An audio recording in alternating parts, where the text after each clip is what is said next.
حصہ پھول کر بدن کا اتنا بڑا دکھائی دے گا تو پھر دوسرے حصے کا کیا حال ہوگا؟ اور وہ صرف ٹکٹکی نگاہ سے دیکھتا ہوا آنسو گراتا اور یہی کہتا ہوا یا لیتنی کنت ترابا، یا اللہ میں مٹی ہوتا تو بہتر ہوتا، مجھ سے حساب نہ لیا جاتا، آج میں اس گرفتاری میں ہوں، اے رب کائنات مجھ کو تو انسان نہ بنایا ہوتا تو وہی بہتر ہوتا۔ یہ ہے انسان کو قیامت کے دن جو حال ہوگا، وہ مطلب یہ ہے کہ وَأَنَّكُمْ إِلَيْنَا لَا تُرْجَعُونَ، تم کو واپس آنا ہے۔ تو آدمی کہیں پر آزاد نہیں ہے۔ پیدا ہونے سے پہلے انسان، تو پہلے بھی بتایا تھا غالباً، پیدا ہونے سے پہلے انسان اللہ کے حکم کے مطابق چونٹی کی شکل میں اللہ تعالیٰ نے ساری کائنات کے انسانوں کو ایک بار کہا کن فیکون، تو پیدا وہ ہو گیا۔ تو سارے انسان جو پیدا ہونے والے ہیں وہ پیدا ہو چکے ہیں، اس شکل میں، چونٹی کی شکل میں، اللہ کے پاس۔ وہاں بھی آزاد نہیں تھا، اللہ نے ان کو پیدا کر کے کہا کہ الست بربکم، میں تمہارا رب ہوں کہ نہیں ہوں؟ ارے میں نے تم کو پیدا کیا ہے کہ نہیں کیا ہے؟ تو کہے گا ہاں پیدا کیا ہے۔ وہاں اعتراض کیا، کہا کیا کرو گے؟ یا اللہ میں آپ پر ایمان لاؤں گا، نماز پڑھوں گا، آپ جو حکم دیں گے وہ کروں گا۔ سارا اقرار اللہ تعالیٰ پیدا ہونے کے وقت میں عالم ازل میں کرا لیا ہے۔ اب وہاں سے یہاں جو آ رہا ہے، ٹرانسفر جو ہو رہا ہے، وہ کوئی نیا آدمی نہیں ہے، وہ پیدا ہو چکا آدمی دنیا میں آ رہا ہے، اور وہی آدمی دنیا میں آئے گا جو وہاں پیدا ہو چکا تھا، اور جس کا وہاں نام و نشان ہی نہیں تھا وہ دنیا میں آئے گا ہی نہیں، وہ ہے ہی نہیں تو آئے گا کہاں سے؟ صرف دنیا میں اتنے ہی آدمی آئیں گے جو یہاں وہاں پیدا ہو چکا ہے۔ تو وہ ایک دائرہ ہے، ایک سرکل ہے، اس سرکل سے باہر چونٹی کی شکل کا انسان باہر نہیں جا سکتا۔ وہاں بھی اس کی مرضی نہیں تھی، اللہ نے بولا کہ پیدا کر کے پوچھا تھا، اقرار کروایا تھا کہ آپ کیا کرو گے، تو سب نے اقرار کیا تھا کہ اللہ کو مانیں گے، رسول اللہ کو مانیں گے، عبادت کریں گے، آپ کا حکم مانیں گے، اور آپ کی باتوں کے مطابق دنیا میں زندگی گزاریں گے، یہ وعدہ کیا تھا۔ آپ آزاد کہاں ہو؟ پھر کیسے کہتے ہو کہ میری مرضی؟ اللہ تعالیٰ وہاں کی عمر کو جب ختم کرتا ہے تو پھر اس کو دنیا میں بھیجتا ہے، تو کہاں آتا ہے؟ میں نے کہا تھا باپ کے پشت میں آتا ہے، وہاں ایک عمر گزارتا ہے، وہ یہاں ایک دائرے میں رہتا ہے۔ کہاں آزاد ہو تم؟ کہتے ہو میری مرضی؟ نہیں، باپ کے پشت میں کب تک رہو گے؟ جب تک اللہ چاہتا ہے۔ یہ وقت گزر جاتا ہے، یہ وقت ختم ہو جاتا ہے، تو اللہ تعالیٰ وہاں سے ماں کے پیٹ میں ڈالتا ہے، کہتا ہے یہاں آپ تو گزار۔ تو یہاں تو اسٹیشن بنا ہوا ہے، وہاں 9 مہینہ رہتا ہے، منیمم 9 مہینے کی عمر ہوتی ہے وہاں۔ انسان کی عمر ماں کے پیٹ کی دنیا، پیٹ کے اندھیرا 1، اندر کی جھلی کا اندھیرا 2، غریزی کا اندھیرا 3، یہ 3 اور 5 اندھیروں میں رہنے والا انسان بالکل مجبور اور لاچار ہے، کھاتا بھی ہے، پیتا بھی ہے، پر اپنے ہاتھ سے نہیں کھاتا، اپنے ہاتھ سے نہیں پیتا، وہ ماں کے کھانے پر محتاج ہے، وہ ماں کے دیکھنے پر محتاج ہے۔ اسی لیے ماں اور باپ، ماں جو کھاتی ہے، ماں جو پیتی ہے، وہی اس کو غذا پہنچتی ہے۔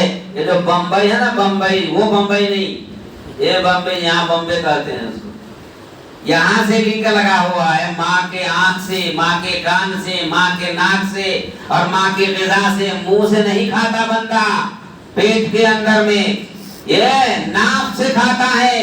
یہ پائپ نلی ماں کے بدن کے اندر گئی ہوئی ہے، ماں کا جگر کا گوشہ ہے، وہ ماں کے خون کا لوتھڑا ہے، وہ ماں کے بدن کے پارٹس کا حصہ ہے، وہ الگ نہیں ہو سکتے۔ اسی لیے ماں کا اثر بچوں پر زیادہ پڑتا ہے، باپ کا اثر کم پڑتا ہے۔ باپ بادشاہ اور نگراں اور حاکم ہے، لیکن جو اثر بچوں پر پڑتا ہے حدیث کی روشنی میں، وہ ماں کے زیادہ قریب ہونے اور چپکے ہوئے ہونے اور غذا اور خون کا اور چمڑے کا جو لنک رہتا ہے وہ ماں سے رہتا ہے، اس لیے ماں کے اثرات بچوں پر زیادہ پڑتے ہیں۔ اس لیے کہا کہ ماں جتنا نیک ہوگی بچہ بھی اتنا ہی نیک ہوگا۔ اسی لیے کہا حضرت عبد القادر جیلانی رحمت اللہ علیہ ماں کے پیٹ سے جب پیدا ہوئے، اس عمر سے اور اس دنیا سے جب باہر آئے تو 15 پارے کا حافظ تھے، سن رہے ہیں کتابوں میں لکھا ہوا ہے۔ ماں قرآن مجید پڑھتی تھی اور یاد کرتی تھی، 15 پارہ ماں نے حافظہ مکمل کیا تھا اور یاد کر لیا تھا، تو بچہ بھی پیدا ہوا تو پیدا ہوتے ہی 15 پارہ کا حافظ تھی، وہ قوم بھی ہوتا ہے۔ ایک واقعہ سنایا تھا شرح شہرت الاسلام کتاب کا کہ ایک ماں نے چوری کر کے کھا لیا تھا، خیال چوری کا نہیں تھا، بغیر اجازت کے ایک جام کھا لیا تھا۔ بچہ پلا بڑھا، نیک گھر کا بچہ چوری کر لیا تو اس بچے پر پنچایت بیٹھی، پنچایت کے لوگ میں قاضی صاحب آئے، قاضی صاحب نے کہا کہ بھائی اس کی ماں نے چوری کی ہوگی، تو سب نے کہا غلط بات ہے، ماں تو بڑا نیک ہے، پرہیزگار ہے، تو کہا نہیں ہو ہی نہیں سکتا ہے، ماچس گھسو اور آنکھ نہ جلے یہ کیسے ہو سکتا ہے، یہ نہیں ہو سکتا۔ ماں سے پوچھو، پوچھنے پر بہت یاد دلانے پر ماں نے کہا کہ چوری تو نہیں کی تھی، نیت نہیں تھی، مگر لالچ لگ گئی تھی، حمل کے زمانے میں نے وہ جام جو ہے دوسرے پڑوسی کے گھر کے جام کا جو جھاڑ تھا وہ ہمارے گھر کی طرف لٹک رہا تھا اور بڑا پکا ہوا تھا، دیکھ کر لالچ آ گئی، تو کا پڑوسی تو ہے پوچھا نہیں تھا، بغیر پوچھے اٹھا کر کھا لیا تھا، اتنا تو کیا تھا، چوری تو نہیں کی تھی۔ تو قاضی صاحب نے کہا تھا بلا اجازت کسی کے سامان کو اٹھانا چوری ہے، اس کا حساب بھی دینا ہوگا، اگر بغیر کہے سنے تم کھا لیے ہو تو تیرا بیٹا بھی ایسا کرے گا، ماں جو کرتی ہے بیٹا ایسا کرے گا، ماں جو کرتی ہے بیٹی ویسا کرے گی، اس لیے کہ وہیں سے سیکھ کر آئی ہے۔ تو فرمایا کہ ہاں ایسا تو کیا تھا، کہا کہ ایک بار کیا تھا تو زندگی میں ایک بار یہ چوری کر لیا، بغیر اجازت کے سامان کھا لیا، اب دوبارہ چوری نہیں کرے گا۔ تو وہ دنیا کے اندر میں جو مالش ہوتی ہے، پالش ہوتی ہے، اسی لیے عورت کو حکم ہے کہ آپ بہت زیادہ پاک اور صاف رہیے اور نیک رہیے، اور اس زمانے میں اور اللہ کی عبادت کیجیے کہ آنے والے بچے پر اثر اچھا ہو۔ اثر سکھایا نہیں جاتا، اثر خود بخود کاپی ہوتی ہے، کاپی ہونے کا نام ہی اثر ہے، خود بخود کاپی ہوتی رہتی ہے۔ وہ عبد القادر جیلانی جو 15 پارہ کا حافظ بن کر پیدا ہوئے، وہ عبد القادر جیلانی کیسے 15 پارہ کا حافظ بن گئے؟ ان کی ماں ویسی تھی تو عبد القادر جیلانی رحمت اللہ علیہ ویسے پیدا ہوئے۔ اور وہ کون عبد القادر جیلانی ہے؟ اور اس باپ کا بیٹا ہے کہ جس باپ جو باپ دریا کے کنارے، دریائے فرات کے کنارے جا رہے تھے تو ایک جگہ پر دیکھا کہ ایک سیب آ رہا ہے، پانی میں بہہ کر ایک سیب آ رہا تھا، تو اس کو دماغ میں بات یہ آئی کہ کاش کہ یہ سیب کسی باغیچہ والا کا ہوگا تو اس کا تو ایک سیب پر نقصان ہو گیا، دوسرے کا فائدہ کتنا سوچنا چاہیے، آپ دیکھ لیجیے، ہم تو ہزاروں سیب کو نکل جاتے ہیں۔ ایک سیب پانی میں بہ رہا تھا تو وہ سیب کو اٹھایا اور کہا کہ یقیناً یہ کہیں نہ کہیں باغ سے گرا ہے اور اس باغ والے کو نقصان ہو جائے گا اور کوئی چوری کر کے کھا جائے گا، میں دیکھ لیا ہوں تو مجھ سے کا حساب کرے گا کہ ایک سیب جا رہا تھا اور تو نے اس کی حفاظت نہیں کی تھی اس لیے اس کو اٹھا لیا، اٹھا کر کے واپس چلے گئے، جدھر سے آ رہا تھا اس طرف کنارے چلتے رہے کہ کہیں نہ کہیں سیب کا باغ ہوگا۔ بہت دور جانے کے بعد ایک باغیچہ ملا، اس کا سیب کا ہی باغ تھا، وہ ٹہنی جو ہے پانی کی طرف جھکی ہوئی تھی اور اس میں سے گر کر وہ پانی میں بہ رہا تھا سیب، سمجھ گئے کہ یہی باغ والے کا یہ سیب ہے۔ وہ باغ والے کو پتہ لگا ہے کہ کہاں پر گھر ہے تو محلے میں گئے اور اس باغ والے سے ملاقات کی اور علیک سلام کیا اور کہا کہ یہ سیب آپ کا ہے محترم، یہ لیجیے۔ کہا کہاں سے لائے ہو؟ کہا میں فلاں جگہ پانی میں یہ سیب بہ رہا تھا تو میں اٹھا کر آپ کو لا کے دینے آیا ہوں۔ تو اس نے کہا اللہ اکبر، تجھ سے بڑا پاکیزہ اور کون ہو سکتا ہے؟ ایک کام کرو، تم میرے یہاں رہ جاؤ اور تجھ سے معافی، اس نے معافی مانگا تھا کہ میں تیرا سیب بغیر اجازت کے اٹھا لیا تھا۔ ایک تو نیک خیال کہ سیب والے کو سیب پہنچانے جا رہے ہیں، اور دوسرا یہ بھی ڈر کہ بغیر اجازت کو اٹھا لیا تو اگر اجازت نہیں لیں گے تو قیامت میں سیب والا پوچھ دے گا تو میں کیا جواب دوں گا؟ اس لیے معافی بھی مانگا کہ میں بغیر اجازت یہ سیب اٹھا لیا تھا، مجھے معاف کر دیجیے۔ تو کہنا یہ ہو ہی نہیں سکتا ہے، میں تمہارے بغیر اجازت کے سیب کے اٹھانے پر معافی مانگنے پر معافی نہیں دوں گا۔ تو رونے دھونے لگا بہت، قیامت کے دن میرا کیا حال ہوگا، مجھے معاف کر دیجئے۔ کتنی بریانی ہڑپ کر جاتے ہیں، کتنی زمین کھا جاتے ہیں ہم، کتنے بھائیوں کو ہم ستا رہے ہیں، کتنے شوہروں کو ہم ستا رہے ہیں، کتنے بیویوں کو ہم ستا رہے ہیں، کتنے سماج کے لوگوں کو دھوکہ دے رہے ہیں، کتنا کھا گئے حرام اس کا کوئی پتہ نہیں ہے، ہم کو کوئی افسوس ہی نہیں ہے۔ اور یہ آدمیوں سے ایک سے ان کے لیے، اور وہ بھی نیکی کا کام کر رہا ہے کہ اس کو پہنچانے کے لیے جا رہا ہے، اور اس میں بھی بغیر اجازت اٹھا لیا تھا تو کہا کہ مجھ کو معاف کر دیجئے، میں آپ سے معافی مانگتا ہوں، بغیر اجازت اٹھا کے آپ کو پہنچانا ہے۔ تو کہا میں معافی نہیں دوں گا، کیا کریں گے آپ؟ کہا میری ایک شرط ہے، شرط یہ ہے کہ آپ میرے یہاں باغ کی نگرانی کیجیے۔ پہچان لیا کتنا بہترین آدمی ہے، تو اس نے کہا حالانکہ ہم کوئی زیادہ خوبصورت نہیں تھے، کہا کچھ میری مرضی کے خلاف ہی تھے وہ بیچارہ، اور باغ کی نگرانی کے لیے شرط لگا کر رکھ لیا، باغ کی نگرانی، کہا میں باغ کی نگرانی کروں گا۔ 2 سال وہ آدمی معافی کے لیے باغ کی نگرانی میں وہاں پر رہتا ہے۔ 2 سال کے بعد کہا بھائی صاحب 2 سال تو پورے ہو گئے، اللہ کے واسطے مجھے معاف کر کے مجھے واپس کر دو، میں جا رہا ہوں۔ تو کہا کہ نہ ایک اور شرط ہے۔ کہا کہ یا اللہ ایک سے بھی قیمت بڑی بہت زیادہ ہو گئی، اور کیا شرط ہے وہ؟ تو کہا ایک سے بھی شرط یہ، دوسری شرط یہ ہے کہ ہماری ایک بچی ہے جو اندھی ہے، لولی ہے، لنگڑی ہے، کانی ہے اور بہری ہے، اپاہج ہے، اس بچی سے تم کو شادی کرنا پڑے گا۔ لو بھائی اب کیا مصیبت آ گئی، کتنی بڑی مصیبت ہے۔ اگر کوئی آدمی اس طرح سے شرط لگائے تو کوئی شادی کرے گا؟ اللہ سے معافی کے لیے یہ لڑکی سے شادی کے لیے تیار ہو گئے۔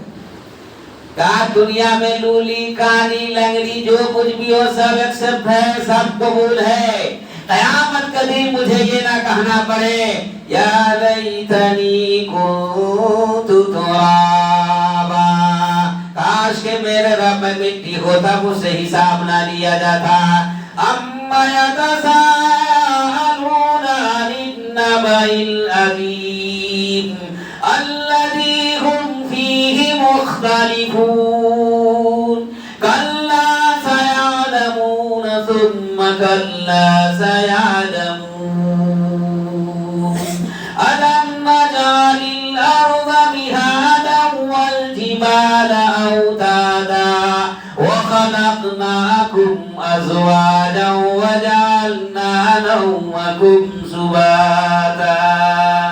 یہ لوگ جو قیامت کے دن کے بارے میں سوال کرتے ہیں، قیامت نہیں آئے گی یا مجھے مر کر نہیں جانا ہوگا، اور یہ جو کہتے ہیں کہ دن رات کا کچھ حساب نہیں، اے لوگوں میں نے رات بنایا ہے حساب کے لیے اور آرام کے لیے، دن کو بنایا ہے میں نے روزی تلاش کرنے کے لیے، اور تیرا کام یہ ہے کہ تو اپنے رب کی حفاظت کے ساتھ عبادت کر، اور اپنے رب کے ساتھ تو شکری گزاری کا اور عبادت میں مصروف رہ۔ تو ایسا کوئی کام نہ کر جس میں اللہ کی اطاعت کے خلاف کام ہو، تو ایسا کوئی کام نہ کر جس میں رسول اللہ کے فرمان کے خلاف کام ہو، تو ایسا کوئی کام نہ کر جس میں اولو الامر کے خلاف کے کوئی کام ہو، جس میں ماں باپ کی ناراضگی ہو، جس میں والدین کی ناراضگی ہو، جس میں سماج کی ناراضگی ہو، جس میں اور بڑے صاحب الرائے کی ناراضگی ہو، ایسا کوئی کام نہ کر۔ اگر اللہ کے خلاف چلے گا تیرے باڈی کے تمام پارٹ سے حساب لیا جائے گا۔ قیامت کے دن جب تم جاؤ گے اور اپنا حال پورا پاؤ گے، تم کو یہ کہنا پڑے گا یا لیتنی کنت ترابا، کاش کہ میں رب میں مٹی ہوتا، اب مجھ سے کوئی حساب نہ لیا جاتا۔ ایک سیب کے لیے، اسی دن کے لیے وہ آدمی 2 سال غلامی کرتا ہے، سیب کے باغ کی نوکری کرتا ہے، اور اس کے بعد جب دوسری شرط لگائی کہ میری عیبدار اور اپاہج بچی سے شادی کرنی ہے، تو اس کے لیے تیار ہو جاتا ہے۔ آج کہتا ہے میں یہ کروں گا، وہ کروں گا، یہ شادی، وہ شادی، یہاں کی شادی، وہاں کی شادی، کچھ بھی نہیں ہوگی۔ تو رب پر ایمان نہیں رکھتا تو تیرا بھلا نہیں، ناس ہو جائے گا۔ وہ آدمی شادی کے لیے تیار ہو گیا، لڑکی سے نکاح ہو گیا، ملاقات ہوئی رات میں، السلام علیکم ورحمۃ اللہ وبرکاتہ کہہ کر شب زفاف میں میاں بیوی ایک جگہ ہوئے، تو یہ آدمی تو سمجھ رہے کہ میری بیوی تو پہلے سے پہچان کر دی گئی ہے،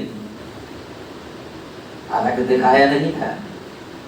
لوگ کہتا ہے دیکھنا اب شادی میں دکھانا کمپلسری ہے، کیا سری ہے؟ کچھ بھی نہیں سری، کمپل۔ مجھے تو بڑا غصہ آتا ہے، ماں جو فیصلہ کر دیا اس کو مان لو، معاشرت بنے گی۔ باپ جو فیصلہ کر دیا وہ مان لو، معاشرت بنے گی۔ تقویٰ نے رب کائنات جہاں معاف کر دے گا، اور اس پر تم کو اگر کوئی شرط لگتی ہے وہ شرط قبول کر لو۔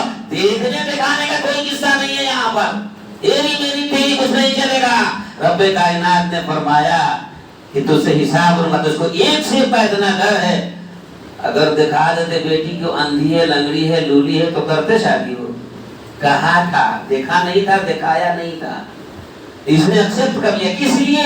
ایک نقطہ کی وجہ سے، قیامت کے دن میں مجھے اس بغیر اجازت کے اٹھائے ہوئے سیب کو کا حساب مجھ سے نہ لے اللہ تعالیٰ، اور اس ایک حساب، اس ایک سیب کے بارے میں سوال میں فیل نہ ہو جاؤں اور مجھے جہنم نہ مل جائے۔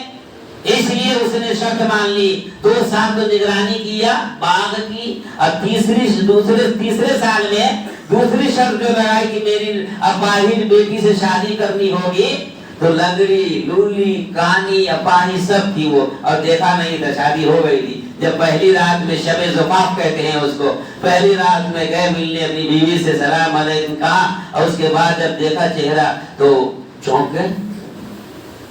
کہا اندھی تھی، بہترین حور کی طرح آنکھ ہے۔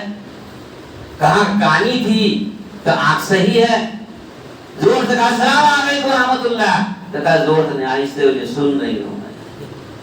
تو کہا ارے یہ تو سنتی بھی نہیں ہے، سنتی بھی ہے، وہ تو شرط لگائے ہیں کہ بہری ہے۔ اس کے بعد لنگڑی ہے، تو اٹھ کر چلنے لگی وہ، اور اپنے شوہر کی خدمت اسی رات میں 1 گلاس پانی لے کر کے دیا جو رکھ دیا تھا، پہلے پانی پیو۔ تو کہا کہ یہ تو چلتی بھی ہے۔ اس کے بعد بات کیا تو کہا تو بات بھی کرتی ہے، یعنی لنگڑی بھی نہیں تھی، اندھی بھی نہیں تھی، بہری بھی نہیں تھی، لولی بھی نہیں تھی، سب عیب سے پاک تھی، ٹھیک ٹھاک تھی۔ تو اس نے کہا کہ نہیں، انا للہ و انا الیہ راجعون، شاید اس کا باپ لڑکی بدل دیا ہے۔ ہم بالکل نہیں دل سے بات کریں گے، ہم فوراً باہر نکلنے لگے تو کہا آؤ ادھر ادھر آؤ، نا یہ ہو نہیں سکتا۔ ہم لوگ ارے پہلے تو ہیرا پھیری کر لیتے، بات کا قصہ بعد میں جاتا ہے، آدمی تو ہیرا پھیری میں زیادہ رہتا ہے پہلے۔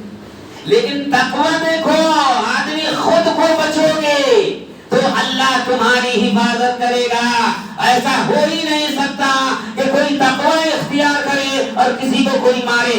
اللہ ولی المؤمنین، اللہ ولی المؤمنین، اللہ مومن کا ولی ہے، جو اللہ کی مان کر رہے گا، جو رسول اللہ کی مان کر رہے گا، جو بڑوں کی مان کر رہے گا، اس کی حفاظت ہر حال میں خدا کر کے رہے گا۔ تیسری کہا میں نہیں بات کروں گا تم سے۔ کہا کیا بات ہے؟ کہا آپ کے ابا نے لڑکی بدلی، تم وہ لڑکی نہیں ہو جو شرط لگائی گئی تھی۔ ہم تو اس لڑکی سے شادی کی ہے جس کے اندر فلاں فلاں عیب تھا، اور تمہارے اندر یہ عیب ہی نہیں ہے، اس کا مطلب کہ لڑکی بدل دیا ہے۔ میں جب تک تیرے باپ سے ملاقات نہیں کر لوں گا اور جب تک تیرے باپ سے بات نہیں کر لوں گا تب تک میں تجھ سے قریب نہیں ہوں گا، میں تم سے بات نہیں کروں گا۔ رات گزر گئی، باپ کو بلایا گیا، باپ سے ملاقات ہوئی۔ باپ نے کہا کیا بات ہے، کیوں پریشان حال ہیں آپ؟ تو کہا آپ نے شرط لگائی تھی کہ میری بیٹی اندھی ہے، شرط کے خلاف ہے، آپ کی بیٹی بہت اندھی نہیں ہے بلکہ دیکھتی ہے، بینا ہے۔ آپ نے شرط لگائی تھی کہ کان کی بہری ہے، آپ کی بیٹی بہت اچھی سنتی ہے، کان اچھا ہے۔ آپ نے شرط لگایا تھا کہ لنگڑی ہے، بہت اچھا چلتی ہے، کوئی عیب نہیں ہے جو عیب آپ نے بتایا تھا۔ لڑکی آپ نے ضرور بدل دیا ہے، میں اس سے شادی نہیں کروں گا اور میں اس کو قریب نہیں رہوں گا جب تک کہ آپ وضاحت نہ کر دیں۔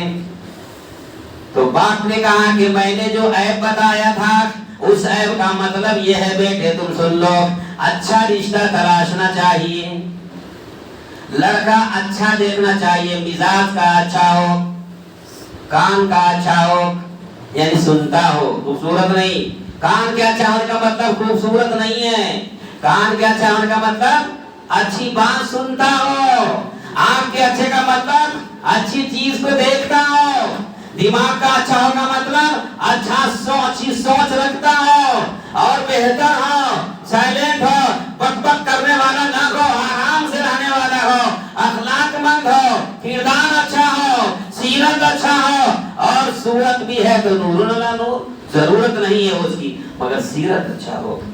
تمہارے اندر میں نے دیکھا تم ایک سیب کے لیے اتنا پریشان ہوئے، اللہ کے یہاں معافی مانگنے کے لیے 2 سال تم نے ہماری نوکرانی کی، نوکر بن کر کام کیا، تم کو اللہ سے ڈر ہے، مجھے ایسا داماد چاہیے تھا جو متقی اور پرہیزگار ہو، تم سے زیادہ متقی پرہیزگار کون ہو سکتا ہے؟ اس لیے میں نے تم کو جانچا اور 2 سال جانچا، تمہارا حال چال ٹھیک ہے تو میں نے تمہارے لیے اللہ نے جو جوڑا بنا رکھا تھا، ایسے متقی پرہیزگار آدمی کا جوڑا اندھی نہیں ہو سکتی ہے، لولی نہیں ہو سکتی ہے، کانی نہیں ہو سکتی ہے اور بہری نہیں ہو سکتی ہے۔ میری بیٹی تو دنیا کی حوروں میں سے ایک اور کی طرح ہے۔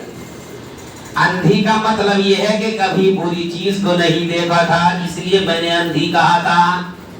لولی کا مطلب یہ ہے کہ میں نے کبھی بھی اپنی بیٹی کو غلط کام کرتے ہوئے نہ دیکھا اور نہ سکھایا، ہاتھ سے غلط چیزوں کی طرف ہاتھ کو نہیں بڑھایا، اس لیے میں نے کہا کہ لولی ہے۔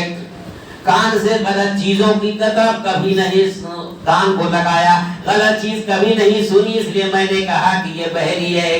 ورنہ صورت کی اچھی ہے، سیرت کی اچھی ہے، اس سیرت والی لڑکی کو تیرے جیسے لڑکا چاہیے تھا، اس لیے میں نے لڑکی سے بھی نہیں پوچھا اور لڑکا سے بھی نہیں پوچھا، بغیر پوچھے میں نے جوڑا لگا دیا۔ تم نے لڑکی کو نہیں دیکھا اور لڑکے نے لڑکی کو نہیں دیکھا، آج کرتا ہے دیکھے کہ تو شادی کریں گے۔ نیمو مسور کی دال باپ کیا ٹھیلا پھینکنے کے لیے، بے وقوف، دنیا کا سب سے بڑا بدتمیز انسان اور دماغ والا لوگ، معاشرت کو خراب کرنے والے والدین بھی خود ہیں۔ جب اپنے بیٹے کو آزاد چھوڑتا ہے، اگر لڑکا اور لڑکی کہے جمال سے شادی کر دو تو تم کر دو گے؟ لڑکا اور لڑکی کہے میں دیر سے شادی کرنا چاہتا ہوں تو تم کر دو گے؟ لڑکا لڑکی کہتے ہیں کہ بدتمیز سے شادی کرنا چاہتا ہوں، زانی سے شادی کرنا چاہتا ہوں اور دنیا کے اندر بدتمیزی کام کرنے والوں سے شادی کرنا چاہتا ہوں، معاشرت کو خراب کرنے والے لوگوں کی طرف اس کا لو میرج ہو گیا ہے، وہ کسی ہندو کو پسند کرتا ہے یا کرتی ہے تو تم کر دو گے؟ سرکار جو عالم صلی اللہ علیہ وسلم کی جتنی احادیث ہے کہ لڑکا اور لڑکی کو دکھا دینا چاہیے، اس کا مطلب اس کا لنک اطیعوا اللہ واطیعوا الرسول واولی الامر منکم سے ہے، جسے نیک بنیاد پڑنی چاہیے، ایک خاندان کی صحیح تشکیل ہونی چاہیے، متقی اور پرہیزگار آدمی ہونا چاہیے۔ صورت کی ضرورت نہیں ہے، سیرت کی ضرورت ہے۔ رسول اللہ صلی اللہ علیہ وسلم کے فرمان کے مطابق اس آدمی نے اپنی بیٹی کی شادی بیٹی سے پوچھے بغیر کر دیا، اور اس آدمی نے اس کے یہاں نوکری کی تھی، باپ نہیں تھے وہاں پر، دوسرے کے یہاں نوکرانی کر رہے تھے اور 2 سال 6 کے بعد بھی نوکر بن کر حفاظت کیا اور عیب دار بچی سے شادی کرنے کے لیے تیار ہو گئے۔ باپ سے کہاں پوچھا تھا؟ اس نے نہیں پوچھا تھا، اب باپ بھی راضی ہو گئے،